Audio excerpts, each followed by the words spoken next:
Pernah nggak sih kalian ngontrak di rumah tua, terus tiba-tiba nemu satu pintu yang kemarin, sumpah demi apapun, pintu itu nggak ada di sana. Coba komen di bawah kalau kalian pernah ngalamin hal gila kayak gini. Karena jujur, cerita yang bakal kalian dengar ini adalah alasan kenapa ada orang yang trauma seumur hidup dengan pintu tertutup. Bayangkan, kamu sedang sendirian di tengah malam, menatap dinding kosong, dan perlahan sebuah pintu muncul begitu saja. Ini adalah kisah nyata dari 3 anak rantau, Arya, Bima, dan Dimas. 3 pemuda yang meninggalkan kampung halaman demi bertahan hidup dan mengejar gelar sarjana di dinginnya kota Bandung. Bandung memang selalu punya cerita. Ada keindahan, ada romansa. Tapi, buat mahasiswa dengan budget pas-pasan seperti mereka, Bandung adalah tentang bagaimana mencari tempat berteduh yang tidak menguras dompet. Uang mepet memaksa ketiganya mencari kontrakan murah, sangat murah. Dan akhirnya dapatlah satu rumah. Rumah tua peninggalan zaman kolonial. Arsitekturnya kuno. Atapnya tinggi menjulang, kayunya berwarna gelap dan berbau apa. Letaknya agak menjorok ke arah bukit yang sepi di pinggiran kota. Pohon-pohon pinus berjejer di belakang rumah, seolah membentengi bangunan itu dari peradaban. Angin malam di sana tidak hanya membawa hawa dingin yang menusuk tulang, tapi juga bau tanah basah yang, entahlah, rasanya aneh. Seperti bau tanah galian baru. Tapi harganya miring banget. Siapa yang bisa menolak? Hari pertama pindahan, bapak kos datang membawa kunci. Pria tua itu berjalan gontai. Wajahnya datar, tatapannya kosong namun dingin. Dia menyerahkan kunci utama rumah, lalu menatap ketiga anak muda itu bergantian. Matanya berhenti sedikit lebih lama pada Bima. "Kalian bebas pakai kamar mana saja," kata si bapak. Suaranya serak, seperti orang yang sudah lama tidak berbicara.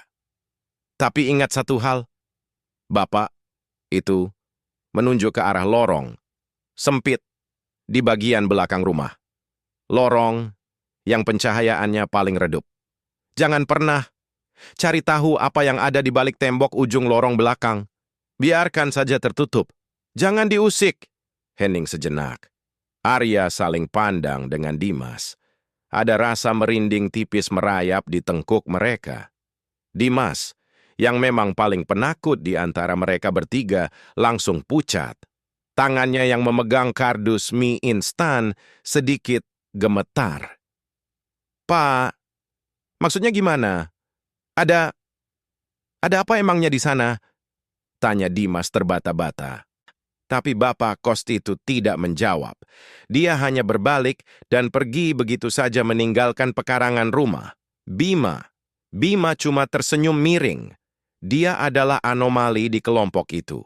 Tipe pemuda kota yang terlalu logis. Tidak percaya hantu, tidak percaya hal-hal mistis, dan menganggap mitos hanyalah alat kontrol sosial orang zaman dulu. Buat Bima, yang gaib itu cuma halusinasi orang kurang tidur atau tipuan psikologis. "Udahlah, Dim. Nggak usah pucat gitu. Palingan juga temboknya rapuh. Si bapak takut kita robohin." Bima tertawa, menepuk pundak Dimas keras-keras. "Aman, yuk, bongkar barang." Sore itu, mereka mulai menata kamar. Pembagiannya sederhana. Arya di kamar depan, Dimas di tengah, dan Bima mendapat kamar paling belakang. Kamar yang letaknya tepat bersebelahan dengan lorong terlarang itu. Saat Bima sedang menarik koper besarnya, di tangannya tidak sengaja menyentuh sesuatu di bawah kolong ranjang kayu jati yang sudah reyot. Benda itu dingin, sangat dingin. Bima merogoh lebih dalam lalu menariknya keluar. Sebuah kunci. Kunci kuningan tua. Berkarat. Malam pertama di kontrakan itu, jujur, hawanya beda. Dinginnya bukan sekadar dingin AC atau cuaca malam biasa. Dinginnya tuh nempel di kulit, bikin bulu kuduk berdiri tanpa alasan yang jelas. Sekitar jam 2 pagi, gua kebangun. Kebelet kencing. Kamar mandi ada di dekat dapur, yang artinya gua harus melewati lorong belakang itu. Lorong yang kata bapak kos nggak boleh diusik. Gua jalan pelan-pelan. Lorong itu gelap banget. Lampu bohlamnya cuma kuning redup, sering kedap-kedip sendiri. Pas gua nengok ke ujung lorong yang kata bapak kos cuman ada tembok, gua berhenti bernapas. Di sana, di antara bata yang mengelupas ada siluet pintu. Pintu kayu yang sudah sangat lapuk, berdiri tegak di tempat yang seharusnya cuma dinding buntu.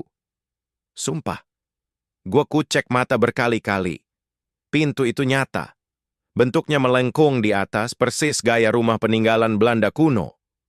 Tapi karena gue terlalu takut, dan otak gue menolak percaya, gue buru-buru lari balik ke kamar. Gue tarik selimut menutupi seluruh tubuh, dan meyakinkan diri kalau gue cuma ngigau karena kecapekan pindahan. Besok paginya matahari sudah tinggi. Sinar masuk lewat jendela bikin suasana rumah terasa hangat. Perasaan takut semalam agak menguap. Gue buru-buru menarik Bima sama Dimas ke lorong belakang. Jantung gue masih deg-degan. Tapi pas sampai di sana, kosong. Cuma ada tembok bata yang catnya mulai mengelupas. Nggak ada pintu kayu. Nggak ada engsel. Cuma tembok mati yang kotor. Bima ketawa ngakak. Suaranya menggema di lorong sempit itu. Hahaha, lu haluar. Kebanyakan begadang ngerjain tugas lu. Ledek Bima, sambil mengunyah roti tawar. Tangannya masih asyik memainkan kunci kuningan aneh yang dia temukan di kolong kasurnya kemarin. Kunci berkarat dengan ukiran melati di ujungnya. Gua bilang juga apa? Nggak usah mikir mistis, otak lu kecapean. Dimas ikutan menghela napas lega, memegang dadanya. Beneran kan, Ar? Jangan bikin gue jantungan deh pagi-pagi. Kalau emang angker, gue mending pindah nyari kostan petakan aja walau mahal. Gue diam. Gue cuma memandangi tembok itu. Otak logis gue mencoba memproses ucapan Bima. Mungkin dia benar. Kadang, jadi anak rantau itu berat banget kan? Jauh dari orang tua, mikirin uang makan yang menipis tiap akhir bulan, tugas kampus yang numpuk, stres. Mungkin gua kangen rumah, gua rindu masakan ibu, gua rindu tidur tanpa mikirin besok harus makan pakai lauk apa. Mungkin otak gue udah terlalu lelah sampai menciptakan halusinasi seabsurd itu untuk mengalihkan tekanan. Iya, pasti cuman halusinasi. Tapi, malam-malam berikutnya, gangguan itu bukan cuma sekadar halusinasi di mata gua. Malam kedua, mulai tercium bau aneh. Awalnya tipis, bau bunga melati. Wangi, tapi bikin mual dan pusing. Semakin malam, bau itu nggak datang sendiri. Wanginya bercampur sama bau tanah basah. Kalian tahu kan bau tanah sehabis hujan lebat di hutan?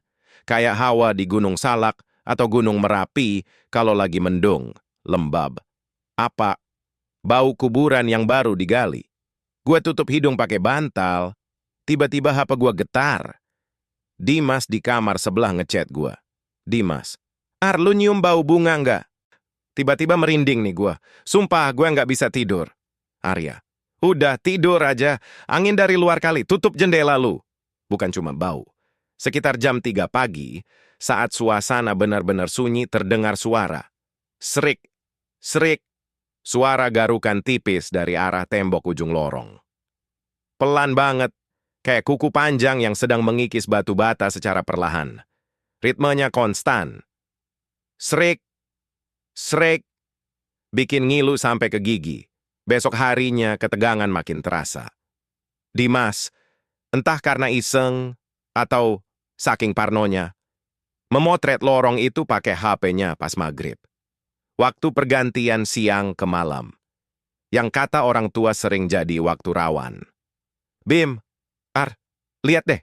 Suara Dimas bergetar saat kita lagi ngumpul di ruang tengah untuk ngerjain tugas. Dia menyodorkan layar HP-nya dengan tangan gemetar. Di foto itu pencahayaannya memang jelek. Tapi di sudut tembok ujung lorong, tepat di tempat gua melihat pintu malam itu, ada bayangan hitam pekat. Bentuknya sangat presisi. Kotak panjang ke atas, persis.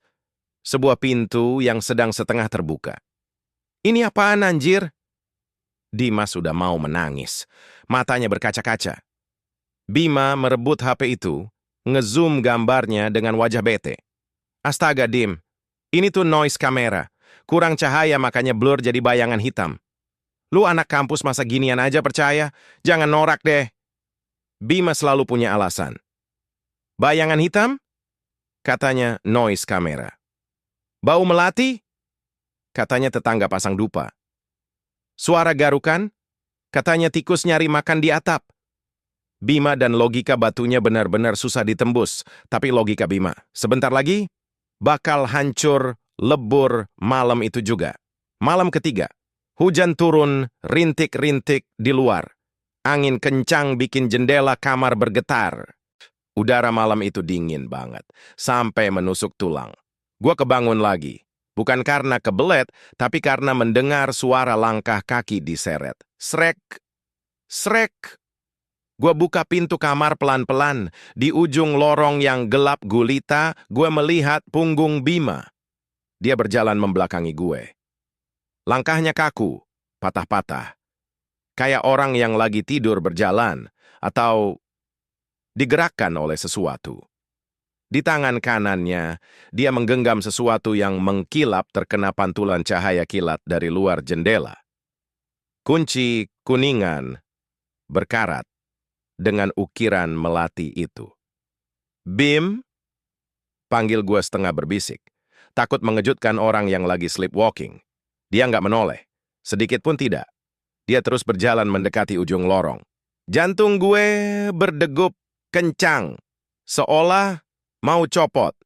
Gue melangkah ngikutin dia. Hawa di lorong itu mendadak turun drastis, sampai napas gue mengeluarkan uap putih tipis. Bau melati campur tanah basah itu menusuk hidung 100 kali lipat lebih kuat. Bikin perut gue mual menahan muntah. Dan saat gue makin dekat, langkah gue terhenti total. Kaki gue seperti dipaku di lantai keramik yang dingin. Di depan Bima, bukan lagi tembok bata yang mengelupas. Pintu kayu lapuk itu ada di sana. Nyata, jelas. Berdiri tegak dengan ukiran kuno yang menyeramkan. Dan di tengah pintu itu, ada lubang kunci berkarat yang bentuknya pas banget sama kunci di tangan Bima. Bima mengangkat tangannya pelan-pelan, mendekatkan kunci kuningan itu ke lubangnya. Sumpah, di detik itu, waktu kerasa berhenti. Kalian pernah nggak sih ngerasa saking takutnya, badan kalian kayak dibekukan? Otak nyuruh lari, tapi kaki malah nempel di lantai. Gue cuma bisa nahan napas ngeliat tangan Bima pelan-pelan masukin kunci kuningan berkarat itu ke lubang pintu yang, astaga, seharusnya cuma ada tembok bata di situ. Bim, gila lu ya? Berhenti. Suara gue akhirnya keluar, meski serak dan gemetar. Gue setengah berlari, nabrak galon air kosong di dekat dapur saking paniknya. Suara berisik itu bikin Dimas terbangun. Dia keluar kamar sambil ngucek mata. Tapi begitu dia lihat ke ujung lorong, Dimas langsung mematung. Wajahnya seketika pucat pasi, lebih putih dari mayat. Bima nengok ke arah kami. Anehnya, tatapannya yang tadinya kosong, perlahan berubah jadi tatapan mengejek. Kayak dia baru aja sadar dari lamunan panjang dan ego logisnya kembali mengambil alih. Pengecut lu berdua, Bima tersenyum miring. Tangannya masih memegang gagang kunci. Bapak kos tua itu cuma nakut-nakutin kita. Nih, lihat. Ada pintu kan? Palingan ini akses ke kebun belakang yang ditutup biar kita nggak buang sampah sembarangan. Sini gua buktiin kalau hal gaib itu cuma ilusi. Bim, jangan! Ingat kata Bapak kos, jangan diusik! Dimas menjerit histeris. Dia bahkan sampai berlutut di lantai sambil nutup telinga. Tapi Bima itu keras kepala. Tipikal anak kota yang merasa sains bisa menjelaskan segalanya. Ceklek! Bunyi besi bergesekan memecah keheningan malam. Bima memutar kunci itu. Jantung gue seakan melompat dari dada. Kraet! Pintu kayu tua itu terbuka pelan. Dan detik itu juga, udara di dalam kontrakan berubah drastis. Bukan debu atau ruang sempit yang kami lihat di balik pintu itu. Kalian bayangin aja, kalian ada di dalam rumah, di tengah kota Bandung. Tapi begitu pintu itu terbuka, yang ada di baliknya adalah sebuah ruang hampa yang sangat luas dan gelap. Gua nyipitin mata, berusaha melihat menembus kegelapan. Dan astaga, itu bukan ruangan, itu hutan. Gua bisa melihat siluet pohon-pohon raksasa yang menjulang tinggi menembus kabut tebal berwarna kelabu. Ranting-rantingnya keriting, meliuk-liuk aneh ke udara. Bau melati yang membusuk bercampur aroma tanah kuburan basah langsung menyergap hidung kami. Hawa dingin yang berhembus dari dalam sana. Itu bukan dingin angin malam. Itu dingin kematian, bikin tulang ngilu. Anjir, ini tempat apaan? Suara Bima tiba-tiba bergetar. Kesombongannya luntur seketika. Dia mundur selangkah. "Tutup, Bim! Tutup pintunya sekarang!" Teriak gue. Gue langsung lari ke arah dia buat narik bajunya. Tapi entah kenapa Bima malah maju. Dia melangkah ngelewatin ambang pintu. Gue cuman mau lihat bentar. Ini halusinasi massal kan, Ar? Kita bertiga lagi kena gas beracun kan? Satu kaki Bima sudah menginjak tanah basah di balik pintu itu.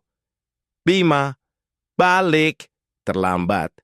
Tiba-tiba, ada hembusan angin yang luar biasa kencang dari dalam hutan gelap itu. Angin yang membawa suara jeritan sayup-sayup ribuan orang. Brak! Pintu kayu itu tertutup dengan sangat keras, tepat di depan muka gue. Saking kerasnya, angin dari hempasan pintu itu bikin gue terpental mundur sampai nabrak Dimas di lantai. Hening. Seketika kontrakan kembali sunyi. Cuma ada suara napas gue dan Dimas yang terengah-engah. Gue buru-buru bangkit. Tangan gue gemetar hebat saat gue mencoba meraih gagang pintu untuk narik Bima keluar.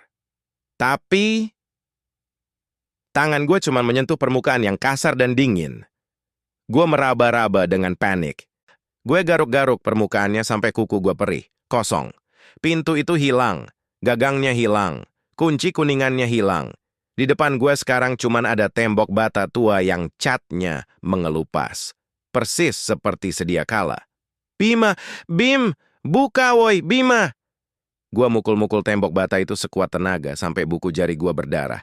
"Dimas, bantuin gue dobrak temboknya, Dim." Dimas cuma bisa nangis sesenggukan di sudut lorong, meluk lututnya sendiri. Otaknya udah nggak sanggup memproses apa yang barusan terjadi. "Sahabat kami, hilang tertelan dinding. Gue lemas. Gue sandarkan dahi gue ke tembok bata yang dingin itu. Air mata gue mulai turun. Gimana gue mau jelasin ini ke ibunya Bima di kampung? Kami berangkat merantau bareng, janji bakal lulus bareng. Tapi sekarang dia..." Di tengah keputusasaan itu, gue menempelkan telinga gue ke dinding bata. Berharap ada suara Bima yang sedang mencari jalan keluar dari balik sana. Awalnya cuma senyap. Tapi kemudian, kuduk gue meremang hebat. Dari dalam dinding yang tebal dan padat ini, terdengar suara. Sangat pelan, tapi sangat jelas di telinga gue. "Ar, dingin, Ar, tolongin gue. Gelap banget di sini." Itu suara Bima. Dia menangis ketakutan. Gue baru mau teriak membalas panggilannya ketika tiba-tiba ada suara lain yang menyela tangisan Bima. Suara yang jaraknya terasa sangat, sangat dekat dengan telinga Bima di dalam sana. "Hai, hai, hai, hai, hai." Suara tawa perempuan. Melengking, serak, dan menggema panjang di balik tembok. Tawa khas yang bikin darah gue rasanya berhenti mengalir. Kuntilanak itu, dia ada bersama Bima sekarang. Kalian bisa bayangkan bagaimana hancurnya perasaan Arya malam itu. Berdiri mematung di depan tembok batu bata yang dingin, sementara sahabatnya lenyap di telan dinding. Di sudut lorong, Dimas meringkuk sambil menutupi telinganya, menangis sesenggukan.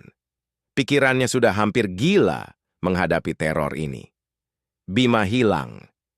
Dan pintu itu sekarang kembali menjadi tembok mati yang tak bisa ditembus. Di tengah kepanikan yang luar biasa, ingatan Arya melayang pada sebuah cerita usang. Sebuah mitos kuno dari orang tua di kampung halamannya. Katanya, gerbang gaib yang tertutup secara paksa terkadang hanya bisa dipancing terbuka lagi dengan sesuatu yang amis dan bernyawa, darah manusia. Tanpa berpikir panjang, Arya berlari ke arah dapur.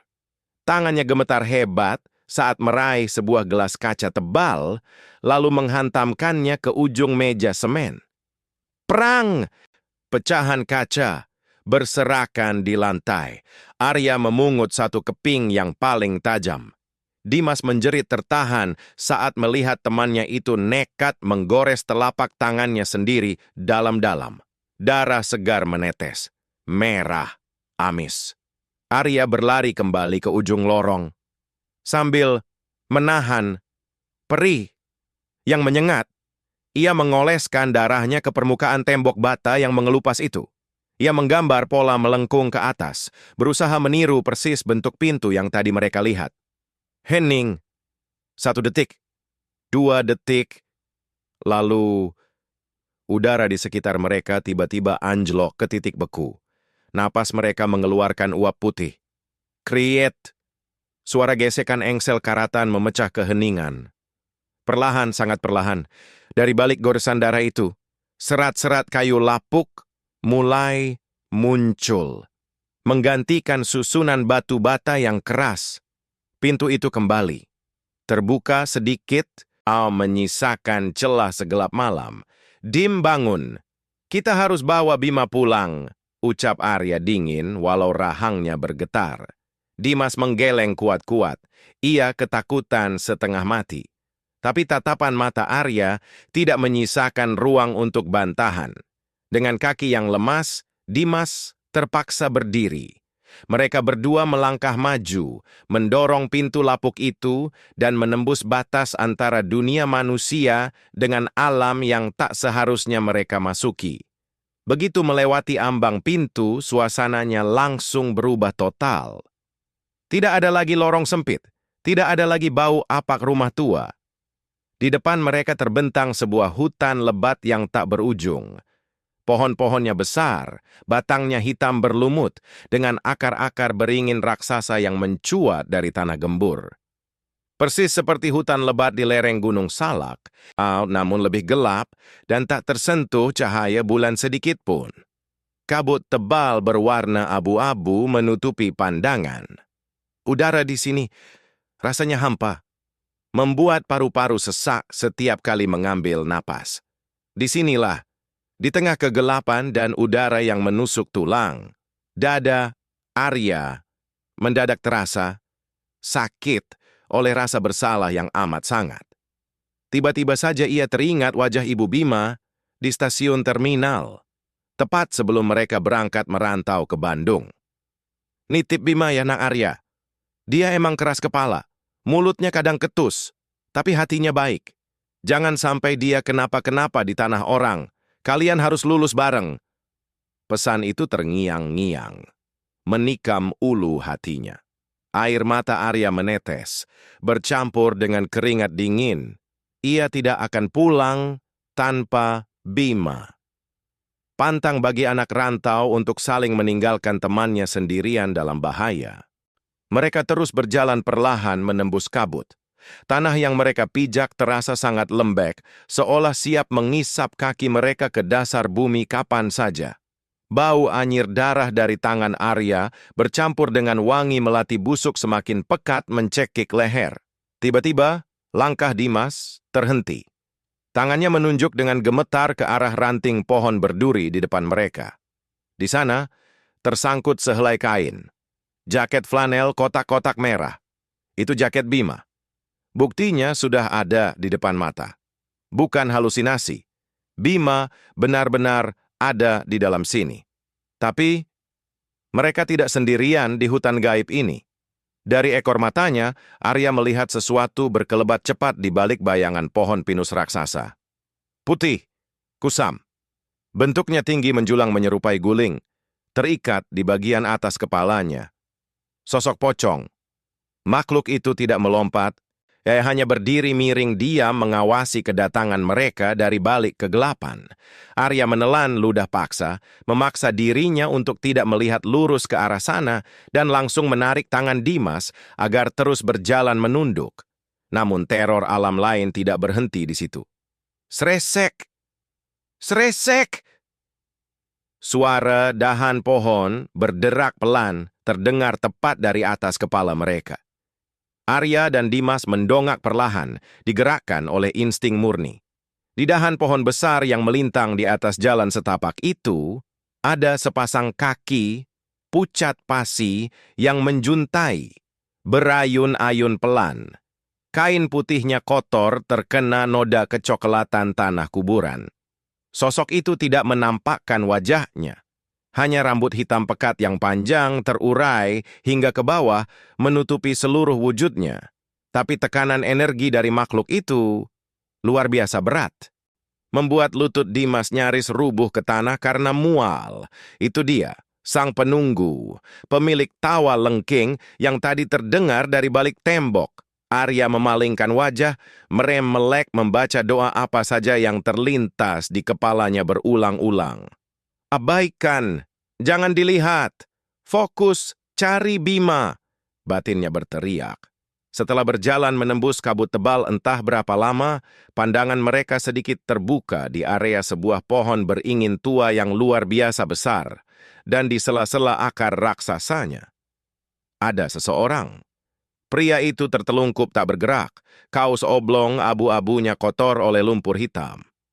Bima! Jerit Arya tertahan.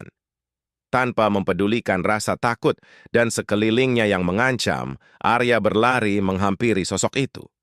Dimas menyusul di belakangnya sambil terus merapal doa-doa pelindung dengan bibir bergetar hebat. Arya berlutut di tanah yang basah dingin. Hatinya sedikit lega. Ia menemukan temannya. Bima mungkin hanya pingsan karena syok atau kelelahan berlari. Bim! Bangun, Bim! Bangun, ini gue, Arya. Kita pulang sekarang, bisik Arya dengan nada lega. Ia menjulurkan tangannya yang masih berlumuran darah kering, lalu menyentuh pundak Bima pelan. Bermaksud membalikkan badan temannya itu agar bisa digendong. Tapi, apa yang terjadi selanjutnya benar-benar menghancurkan akal sehat. Badan Bima sama sekali tidak beranjak.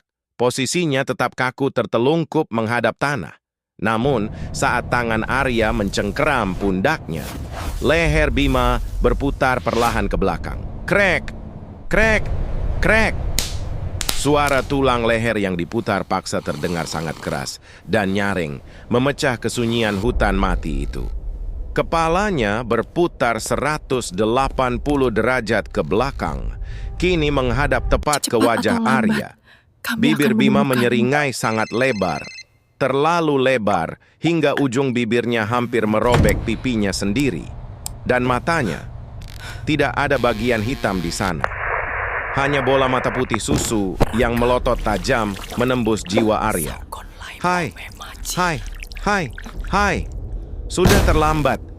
Suara yang keluar dari mulut sahabatnya itu bukanlah suara bariton Bima. Itu suara lengkingan parau milik seorang wanita tua. Sumpah, di detik itu, gua ngerasa jantung gua berhenti berdetak. Berhenti seberhenti-berhentinya. Wajah Bima dengan mata putih melotot dan senyum robek yang nggak wajar itu bukan sahabat gue. Otak gue blank. Kaki gue lemas. Gue nyaris pingsan di atas tanah berlumpur hitam itu. Tapi tiba-tiba, dari arah belakang gue, terdengar suara lantang. Oh, suaranya bergetar hebat, serak, penuh dengan air mata ketakutan, tapi sangat tegas. Itu Dimas. Dimas yang paling penakut. Dimas yang biasanya paling pertama lari kalau dengar suara aneh. Dia berdiri tegak menantang hawa dingin itu. Matanya ditutup rapat-rapat, tangannya mengepal keras di dada, dan mulutnya nggak berhenti merapal doa-doa. Ayat-ayat suci yang sering diajarkan ibunya di kampung setiap kali habis salat maghrib, kini meluncur deras dari bibirnya. Suaranya menggema memecah kesunyian hutan mati itu, melawan tawa lengking si kuntilanak yang terus berdengung di telinga kami. Dan di saat itulah, ilusi gila itu pecah. Kepala Bima yang tadinya memutar berkedip, lalu kembali ke posisi normal. Matanya terpejam rapat. Dia tidak menyeringai, dia tidak tertawa. Bima cuma pingsan, tergeletak tak berdaya. Makhluk itu, entitas sialan itu, cuma main-main sama otak gue. Dia memanipulasi ketakutan terdalam gue, biar gue nyerah dan ninggalin Bima di sana. Gue teringat pesan orang tua zaman dulu di kampung. Kalau ada yang kesurupan atau jiwanya disembunyikan makhluk halus, panggil nama aslinya. Nama lahirnya yang diberikan dengan doa orang tua. Panggil pakai hati. Gue raih kerah baju Bima, gue tampar pipinya pelan tapi tegas. Bima Sakti Putra, bangun lu anjir. Nyokap lu nungguin di rumah. Kita udah janji bakal wisuda bareng, kita bakal sukses bareng. Jangan egois lu, Bim. Balik! Teriak gue sejadi-jadinya. Air mata gue netes. Jatuh membasahi pipinya yang sedingin es. Ajaib. Hawa dingin di sekitar kami mendadak menipis. Lengkingan tawa itu perlahan memudar. Terseret angin. Seolah energi doa Dimas dan niat tulus gue buat bawa Bima pulang berhasil memukul mundur entitas itu. Alam mereka menolak kehadiran kami yang masih terikat kuat dengan dunia kehidupan dan keluarga. Pintunya, Dimas menjerit panik, memutus fokus gue. Gue nengok ke belakang. Di ujung jalan setapak berlumpur itu, pintu kayu lapuk yang jadi satu-satunya jalan keluar kita mulai memudar transparan. Serat-serat kayunya perlahan berubah kembali menjadi susunan batu bata merah. Pintu itu mau tertutup selamanya. Bantuin angkat, Dem. Cepet. Kita berdua menggotong lengan Bima di pundak. Astaga, berat banget. Mitos orang tua yang bilang badan orang yang ketempelan itu rasanya kayak ngangkat batu gilingan, rupanya benar adanya. Kita lari sekuat tenaga menembus kabut. Sepatu kami nyaris tertelan lumpur hisap di setiap langkah. Tanah di bawah kami mulai terasa bergetar. Seolah hutan itu marah mangsanya direbut. Tinggal 2 meter lagi. Pintu itu sekarang sisa setengah bagian bawahnya saja. Atasnya sudah menjadi batu bata utuh. Mas, lompat, Dim! Raka. Teriak gua. Kita Kita bertiga melempar diri ke depan, meluncur kasar, dan terpelanting keras ke lantai keramik kontrakan yang dingin. Brak! Gua buru-buru noleh ke belakang sambil ngos-ngosan. Tembok itu kembali utuh, sepenuhnya batu bata yang catnya mengelupas. Nggak ada pintu kayu, nggak ada hutan berkabut, nggak ada bau tanah kuburan dan melati busuk. Cuman ada bau debu kontrakan tua dan suara napas kita bertiga yang memburu. Kita selamat. Malam itu juga, kita seret Bima ke ruang tengah. Nggak ada yang berani tidur. Kita nyalain semua lampu. Sekitar jam 5 pagi, bertepatan dengan suara azan subuh yang sayup-sayup terdengar dari masjid di bawah bukit, Bima akhirnya membuka mata. Kalian tahu apa yang pertama kali dia lakukan? Dia menangis. Bima yang logis, yang arogan, yang selalu ngeledek hal mistis, menangis sejadi-jadinya memeluk gue sama Dimas. Badannya bergetar hebat. Dia minta maaf berkali-kali. Gue lihat mereka, Dim, mereka banyak banget. Nyoba narik kaki gue ke dalam tanah. Gelap banget, gue takut. Suaranya parau dan hancur. Kejadian malam itu merubah Bima 180 derajat. Kesombongannya runtuh. Dia akhirnya sadar, logika dan sains yang dia agungkan setengah mati nggak bisa menjelaskan, apalagi menyelamatkan nyawanya malam itu. Yang menyelamatkannya adalah doa dan ikatan persaudaraan anak rantau yang tidak sudi meninggalkan keluarganya. Ya, kita bertiga adalah keluarga di tanah orang, di mana bumi dipijak, di situ langit dijunjung. Jangan pernah dengan sengaja menantang atau melanggar pantangan di tempat yang bukan daerah kekuasaan kita. Pagi itu juga, tanpa mandi, kita langsung kemas-kemas barang. Kita pindah. Masa bodoh dengan uang sewa yang hangus. Kita cari kostan petakan biasa yang sempit. Agak mahal dikit nggak apa-apa, makannya diirit-irit, yang penting nyawa dan kewarasan aman. Waktu gua balikin kunci utama ke bapak kos tua itu, dia nggak nanya apa-apa. Dia cuma mengambil kuncinya, menatap wajah gue yang pucat pasi, lalu tersenyum tipis. Senyum yang maknanya ngeri banget kalau gue ingat-ingat lagi sekarang. Seolah dia sudah tahu sejak awal apa yang akan terjadi. Nah, sekarang kita udah berbulan-bulan di tempat baru. Semuanya kerasa normal, jauh lebih baik. Ais Bima berubah jadi rajin salat, Dimas nggak sepucat dan sepenakut dulu, dan gue bisa mulai fokus lagi nyusun skripsi. Akhir yang happy ending dan melegakan, kan? Tapi ada satu hal yang bikin gue nggak berani tidur sendirian dalam keadaan gelap sampai detik ini. Kadang-kadang, kalau malam lagi sepi banget, gue sering diam-diam merhatiin Bima. Di tengah-tengah ngerjain tugas, dia suka tiba-tiba berhenti mengetik. Matanya kosong, menatap lurus ke arah tembok kamar kosan kami yang polos tanpa celah. Terus menatap tanpa berkedip, seolah-olah dia lagi menunggu sesuatu perlahan terbuka dari balik tembok itu. Dan yang paling bikin gue merinding, yang bikin gue pengen nangis tiap kali inget. Kalian inget kunci kuningan berkarat dengan ukiran melati itu?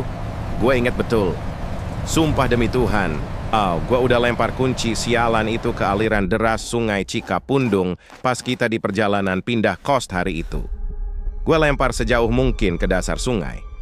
Tapi pagi ini, pas gue baru bangun dan mau nyalain laptop di meja belajar, kunci itu ada di sana. Duduk manis di atas keyboard gue. Bentuknya masih sama, masih dingin, dan masih menyebarkan bau melati yang pekat. Jadi, buat kalian yang sekarang lagi nonton atau dengerin cerita ini sendirian di kamar, coba kalian tengok ke arah tembok paling kosong di ruangan kalian. Apa kalian yakin tembok itu benar-benar cuma tembok? Jangan lupa share cerita ini ke teman-teman rantau kalian biar mereka lebih hati-hati milih tempat tinggal.